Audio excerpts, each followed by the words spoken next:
Hello दोस्तों, मैं पुनीत सोलंकी अपने इस यूट्यूब चैनल पर आपका स्वागत करता हूं। जैसा कि आपने थंबनेल में देखा हुआ है कि मैं आज आपको बताऊंगा भारत की सबसे खतरनाक जनजाति के बारे में। जी हाँ, यह जनजाति निवास करती है भारत के अंडमान निकोबार द्वीप समूह में। तो चलते हैं सीधे टॉपिक पर।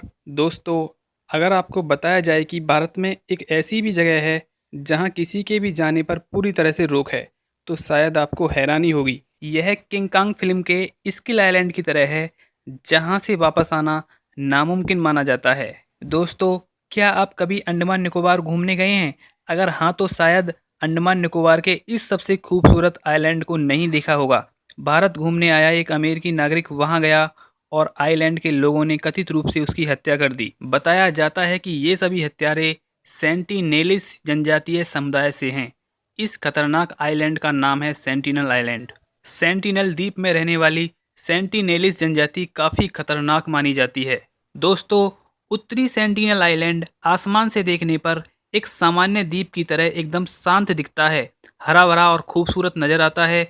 लेकिन फिर भी यहाँ कुछ ऐसा है जिससे ना तो पर्यटक न ही मछुआरे वहां जाने की हिम्मत जुटा पाते हैं। दोस्तों, सेंटिनलीज जनजाति एक ऐसी जनजाति है जिसका आधुनिक युग से कोई लेना देना नहीं है। वह ना तो बाहरी व्यक्ति के साथ संपर्क रखते हैं और ना ही किसी को संपर्क रखने देते हैं।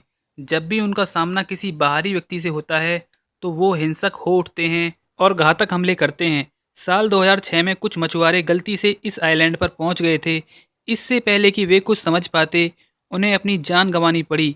इस जनजाति के लोग आग के तीर चलाने में माहिर माने जाते हैं, इसलिए अपनी सीमा क्षेत्र में कम ऊंचाई पर उड़ने वाले विमानों पर भी इन गोलों से हमले करते हैं। दोस्तों, बंगाल की खाड़ी में बसा यह द्वीप यूं तो भारत का हिस्सा है, लेकिन हमेशा से एक पहेली बना रहा है। इसे कोई भी नहीं सुलझा पाया।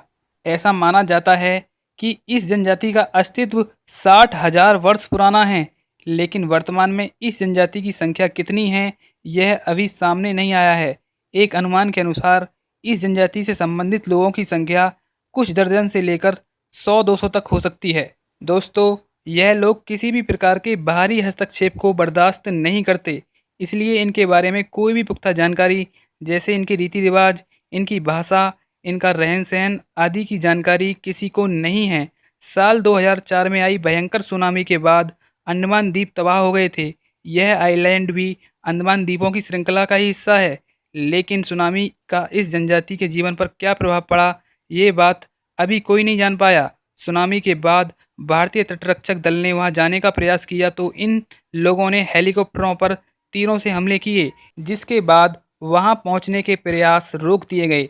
दोस्तों, अक्सर इस जनजाति के लोगों को पाषाण काल की जनजाति भी कहा जाता है, क्योंकि तब से लेकर अब तक इनके भीतर किसी प्रकार का बदलाव नहीं है।